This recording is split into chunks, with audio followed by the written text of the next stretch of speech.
Namaste, Daji. Namaste, Vidya. How are you? I'm doing very well today. And you? I'm doing great. Thank you Okay. so much for Thank you. asking. So, Daji, I just want to ask you one question. At a very young age, you were, drawn towards meditation and spirituality. So, can we know the reason why? Wow, that's a tough one. When you like something, there is no reason behind liking it. Just happens. Like many things you do in life, you fall in love with something. It just happens. There are no explanations for such things. So I was drawn very naturally towards this sort of things. My mother would say, when I was trying to do all these things. Okay? It's not that you started now. You started long back when you started walking. That she would tell me that when your father would go to temple, you would pull his dhoti and make sure he takes you to temple.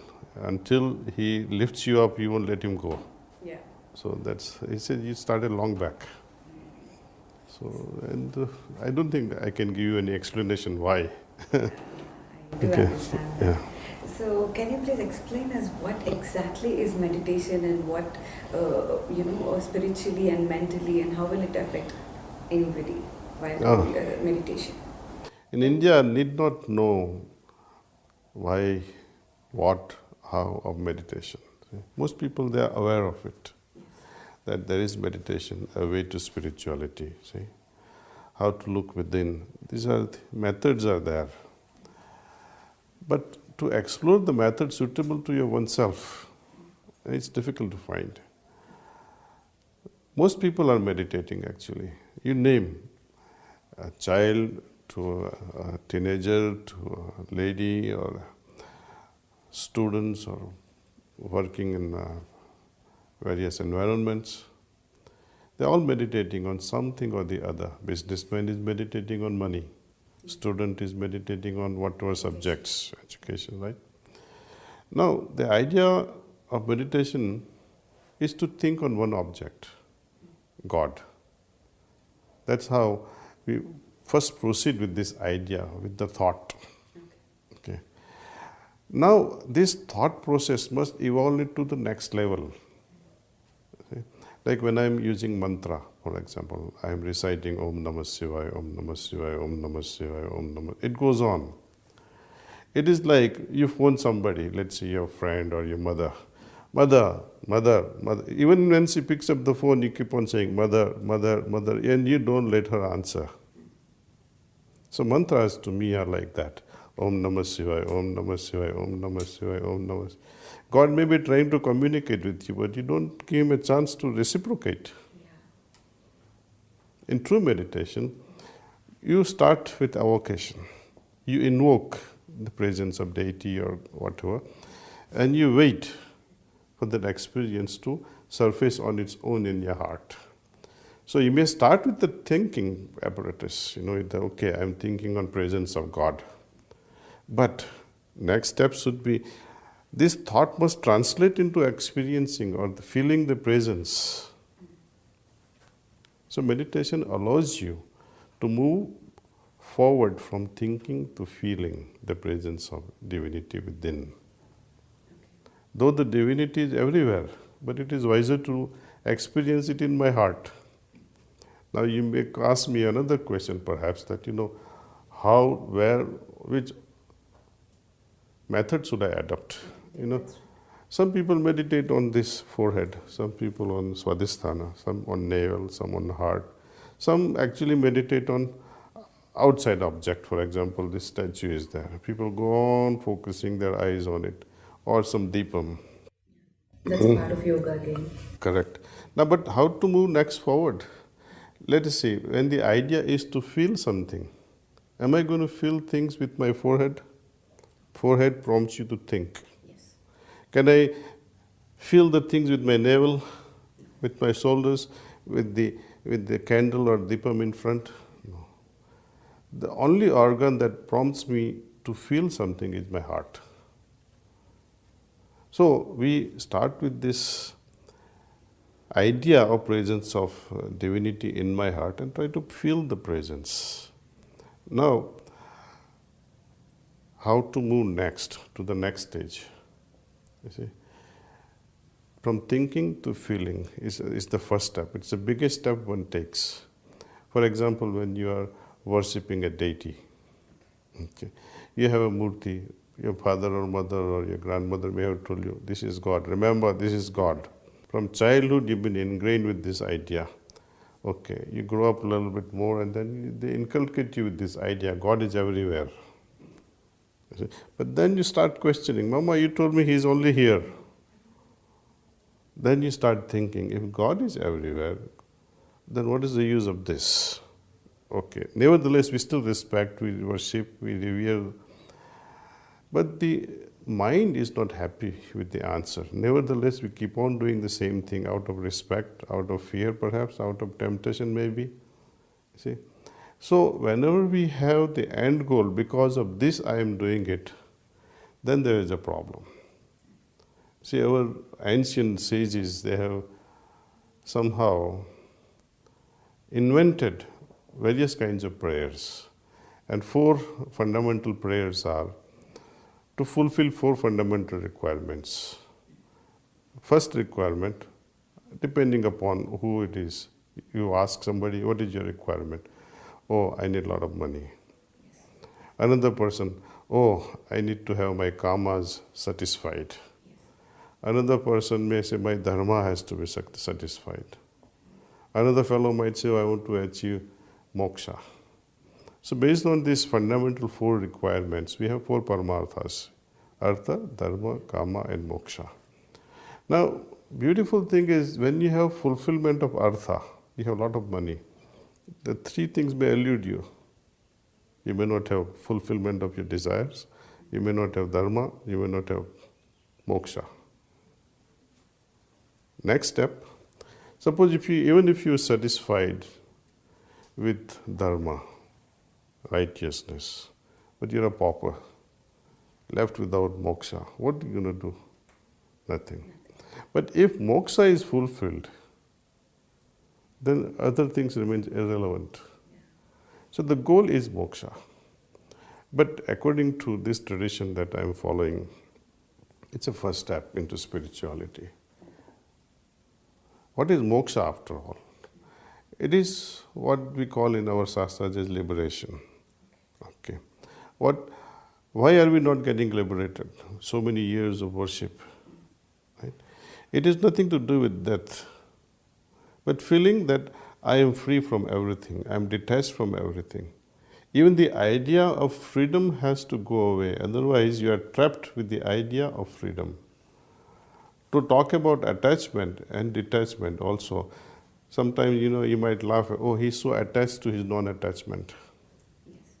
Yes. You see, so tricky things develop out of all these things because of ignorance. Though idea of moksha is there, what traps us here is our own samskaras, our own impressions about things. And because of this, we take birth after birth after birth to get rid of all these samskaras. What are samskaras after all? I have a baggage that I carry from my past life. Punya samskars or papa samskars, whatever they are. In order to dissolve them, I take this birth. When I have no more samskaras, means no more seeds left for it to grow in my life, then it will end. Life would end. And then the soul without samskara, pure in itself, will merge in the ultimate. It will start its journey forward. Yes. But while we incarnate ourselves on earth with whatever samskars, so that we can undergo the bhoga of it, but in the process, we make more and more of samskaras, and it's a never-ending cycle. Okay. Through a proper method of meditation, we are able to erase these samskaras. It's almost like erasing your pen drive and put some new programs in it. Something like that. Say. So meditation, though it is so widely understood and known in modern world, but its applications are much greater. Today you ask anybody, why meditate? Oh, I want to feel cool. I want to feel distressed. I want to remove the stress from my system. I want to feel relaxed. I want to I want my depression to go away. I want to sleep better. I want to feel good. But these are all peripheral satisfactions. You see, the real thing is minimum liberation and go beyond. See. Okay. So, Daji, what exactly can we do to attain moksha? Meditating or what? Well, I wouldn't say attainment because in journey which is so infinite, attainment it becomes a trap again. See, suppose you on your journey from Hyderabad to Delhi, for example, and you have attained, or let us say your destination is temporarily Secunderabad, or your station, your train is stuck there. So what are you going to do? It is like though the station is there, though the spiritual condition of liberation is there, you are stuck. On an infinite journey, there is no destination. Destination always precedes you further and further and further and further. There is no end to it. Minimum should be liberation. Okay. So, what exactly do you actually tell us? What is heartfulness? How can we do meditation with heartfulness? How is it related? Well, we have termed this as heartfulness meditation because it is all about heart. There is no other way of putting it. See, it's all about heart. See, our Guruji has named it as Sahaj Marg meditation because it is so simple. Path is so simple. Heartfulness. Anything you do heartfully. See, we start with meditation. Heartfully done meditation teaches us something. To do everything heartfully. You cook heartfully. You converse heartfully. You perform all your daily chores, daily activities heartfully. So this is how you are trained actually. You know, in Lord Krishna says, in Gita, yoga karmasu kausalam. Through yoga, all your activities should become or will become, kausalam means perfect. It will become skilled, your actions, skillful actions. So when you are in a meditative state, you're no longer grouchy. You no longer are getting irritated for every little thing if you are in a meditative state. So one should be actually meditating actively and actively participating in daily activities with meditative mind. Meditation is just the beginning of it, but it must extend into our daily life. Otherwise, it has no meaning. That's true. Daji, what are the key aspects of heartfulness meditation? Oh, wonderful question. I think heartfulness meditation differs from so many, I would say almost all sorts of meditations. Number one, meditation is on the heart. Secondly, this meditation is aided, supported by pranahuti, called yogic transmission. Okay. Thirdly, this meditation is also supported by cleaning process, we call, or fine-tuning yourself. And another next very important element is prayer. Okay. Now, let's begin with what is this pranahuti or yogic transmission offered in this system. Heartfulness meditation does not want you to believe in the system with blindfold. You must not believe just because your mother said so or your friend said so, so you do it and say, oh, it's going to elevate me to the highest. No. You believe it only when you experience it. So, or you feel something, like scientist does an experiment, he's in his laboratory. He goes through various conditions of experiments and then either proves it or disproves it. Likewise, when we meditate with this system of meditation with yogic transmission. Now, let us talk about, before we understand transmission, let's talk about placebo. Okay, how are these medications, drugs, are researched in the laboratory? Okay, first they experiment with placebo. If placebo effect is 50% and the effect of new drug is also 50%, that means drug is not effective. Yes.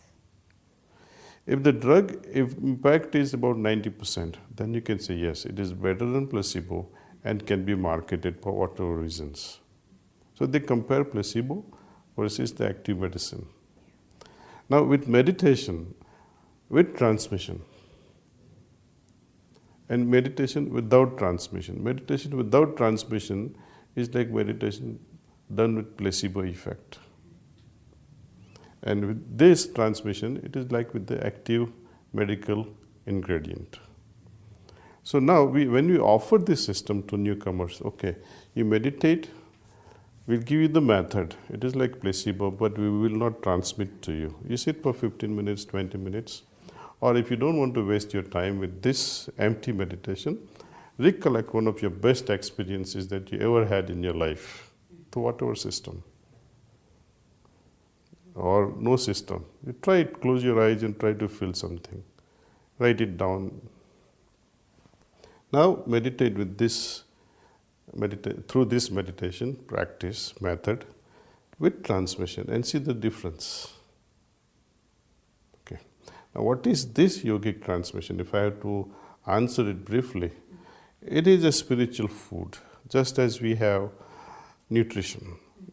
We have balanced diet, vitamin, minerals, etc. for the body. Okay. For mental enrichment, we educate ourselves. Okay. What about spiritual enrichment? What would feed the soul? We have known how to feed the body. We have known how to feed the mind. How are you going to feed the soul? This transmission does that job. See. Transmission enriches our soul. So when it is in that enrichment is there, just as we have taken a nice meal after a good fast, you feel that yes, you are content. Likewise, when soul is satisfied with transmission, soul will shower you with so much of grace and peace and samadhi-like state. It will be unparalleled. When you feel this, then you can say, yes, I am the scientist who was experimenting on my heart, and my experience will only tell me it is right or wrong. You are the judge. You see? So I like to say that don't trust the system because somebody says so, but follow this meditation like a scientist would and prove it to yourself beyond any doubts that yes, it can do so. So this is what we are offering in a bold way, in a courageous way to all the young minds, old minds. All are welcome to try it out in the laboratory of their own heart. Okay. Now, second extraordinary feature I told you about is cleaning, fine-tuning yourself. Now, what is this cleaning? Suppose I go to a theater, watch a movie, I come up with some sort of impression. Whether I enjoy it so much, I keep laughing, remembering the characters.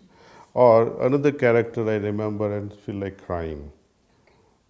You see, these are the impressions I carry. I'm not part of this whole scenario, but story has impacted me so much. It forms an impression in my mind. On the way, when I see, for example, in a garden, a rose flower, I look at it, oh, it's a beautiful rose flower. Second day, when I'm passing through the same garden, it's even better looking today. I try to hold it now. Third day, I want to hold it in my hand and smell it. See how it continues. Fourth day, you might be tempted, pluck it and take it home. See how this is how first impression goes on marching and make us do so many things. Or take, for example, another person, for example, a doctor making rounds in the hospital, going up patients after patients after patients. Suddenly he finds one person looking apparently healthy but complaining, I'm not feeling well, doctor, I have this problem, why don't you check me? My heart is pumping so hard. The doctor says, you look good, I'll come to you later. And by the time he comes, patient is dead. So what would go through the doctor's mind at that time? So I had the opportunity. He was calling me, I need your help, and yet I avoided. So not only the actions makes you form the impressions in your mind, but many a time your inactions that that forms a horrible impression in your heart. I often remember exam times, and so many of my friends they say, Kamlesh bhai, I last night I had a dream, and dream was I'm going to exams, but I forgot the pencils, or I forgot the pens, Yeah. and then I had to go back home picking it up. But by the time the examination hall was closed, things like that, see, they haunt us. The impressions clouds us. About the person, for example, your mother shouted at you, and when you come back home, you are entering with the same mind frame. Oh, mother may be still angry today, but she may not be. It was your morning impression. See, likewise, many other people say, oh, he's driving Mercedes, for example. Not necessarily he's the owner of it. Yeah. When we remove these impressions and see the things directly without the help of these impressions, we are able to judge things better with total clarity.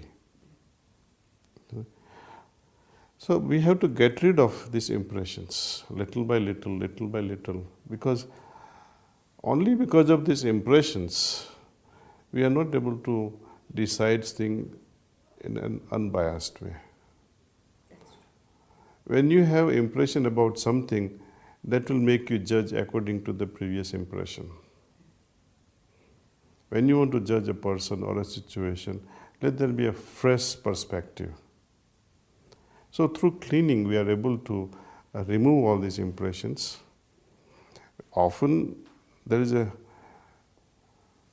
moment, there can be so many moments in lives, in our life, where we formed very, very deep impression. And often these deep impressions are arising out of guilt. What is the chain reaction? How they form?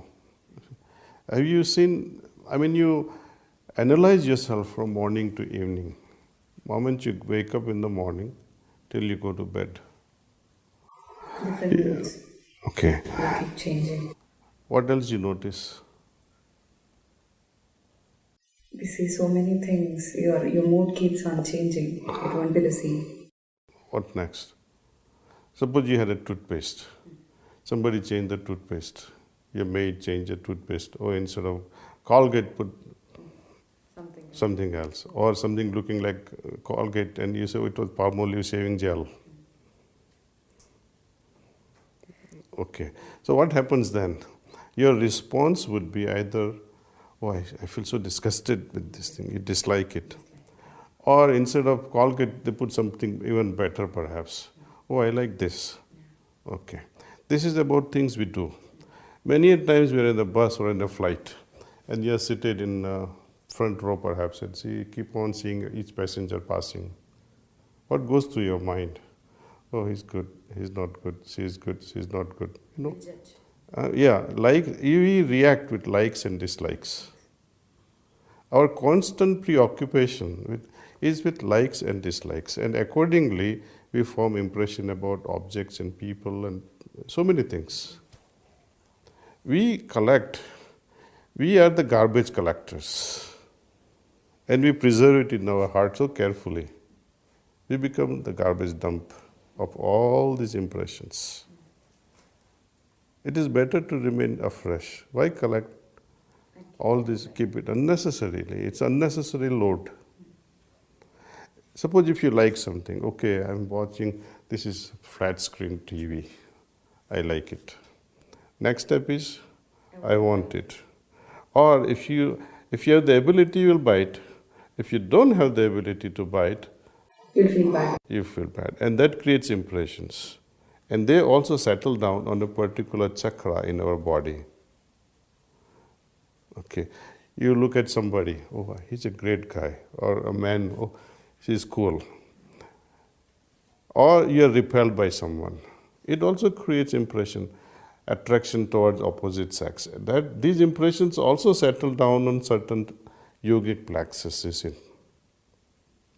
When those impressions are, let us see, not there, when you have no need of certain things, you feel at peace. There's so much of contentment.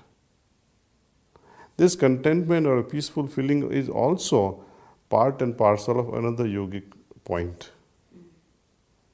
When this contentment is not there and you are always kind of in a dissatisfied way, oh, my desires are not fulfilled or this is not fulfilled, you become angry.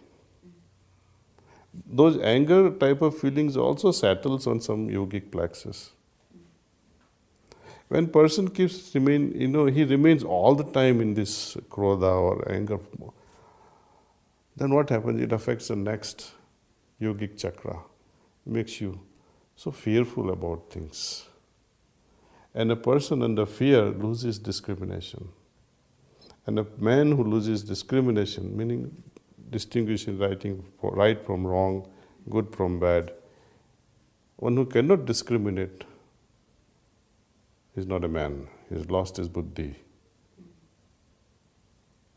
Per contra, if you have proper discrimination, you will be courageous to do the rightful thing. When you do the rightful thing, you fall in love with that action. And when you love something and you love your actions, there is automatic peace and contentment. But where did we start? From likes and dislikes.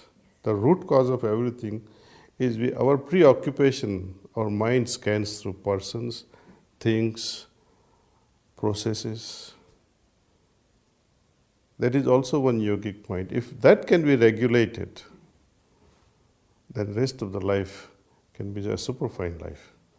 A life without the formation of samskaras. It's like a clean slate on which God can write whatever He feels like writing in our destiny. We are not to be blamed, oh, I did this or I did that. Let Him decide all that, see. That is aspect of cleaning. I would also like to put it in differently, like why heart should remain pure, simple, unadulterated, with nothing in it. I hope I'll be able to explain this properly. But I recollect my one experiment, not done in the school, but taught in the books. They take two halves of a ball and they're connected together. Okay. When the vacuum is created in this ball, okay, they remain, inseparable. You can't pull it with two hands. Even if you put two horses, you can't pull them apart. But you put little air in it, even with two fingers can easily remove it. The power of vacuum. Once Radha was very angry with Lord Krishna. She said, she wouldn't talk to him, and Krishna got perplexed. Why are you not talking to me today? So she said, you are always having this flute on your lips and I'm so jealous of it. She said, Dekho, what is there in it? There is nothing in it. So she sees through and all that. Then say, Lord Krishna, it's because there is nothing in it, I am able to play the beautiful music. You put your finger in it or wasp there or something, dust, it will not play the same music. With impurities in our heart, samskaras in our heart, I don't think we can fine-tune our heart and play the veena. No, it's not possible. There must be a relaxed state. Fear comes, tension comes, it's because of certain impressions we carry about whatever it be. I had to be out of all these impressions of fear, even extraordinary love. All unnecessary thing. Not that we don't love people, but not in such a way that it destabilizes your system. Okay, so that is about cleaning. About prayer. Often people, I would say without an exception, they pray for themselves. Yes. Even when they say, my Lord, let there be peace in the world. But often you are asking for your peace. Even when you mean, let there be peace in the world. Because your is directly or indirectly is related with the world. But then when we are expecting peace inside, though we offered prayer for the world. So it's a psychological twist. When we say we like to achieve the highest state, when we're praying on behalf of the family or the state or the whole universe, but then too, mind is preoccupied with my progress, my growth. Words also fail when even when we say we mean to say later on I. Somehow there is a psychological twist. So the prayer we offered is also quite unique. But we will take up this aspect of prayer much later when the whole thing is ready for accepting this practice and how to offer the prayers to God so that this transmission can flow automatically. Okay. So these are I would say briefly, these few characteristics that defines what heartfulness meditation is all about. Yeah, that's wonderful, Daji. Thank you, ma'am. Thank you so much, Daji, for your time. Actually, this is a great start for our show, and thank you so much for enlightening each and every one of us. Hope this continues like this. I hope so. Thank you. Thank you. Thank you.